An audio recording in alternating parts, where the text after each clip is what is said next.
Катастрофалната реализација на капиталните инвестиции продолжува и во 2019 година. Само 1,09% од планираното било реализирано во јануари, покажуваат официјалните податоци од Министерството за финансии.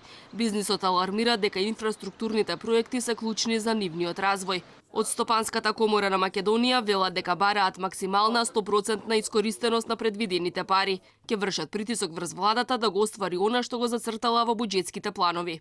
Тоа што кажувате како податок се повторува секоја година во месец јануари, затоа што е оставена градежната иницијатива, затоа што фирмите вршат ремонт и така натаму и подолг период не работат. Мислам дека пулката од минатата година владата ќе свати сериозно и ќе интервенира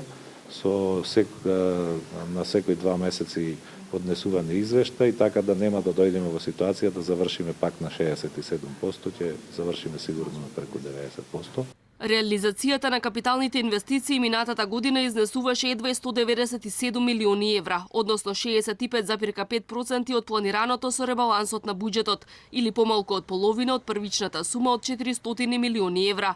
Владата секој месец најавуваше дека проектите се откочени и дека ќе продолжат поинтензивно да се градат, но тоа не се случи. За 2019-та владата предвиде 418 милиони евра од буџетот за капитални инвестиции. Меѓу нив се изградбата на гасоводот низ Водно и интензивирање на проектот пруга кон Бугарија.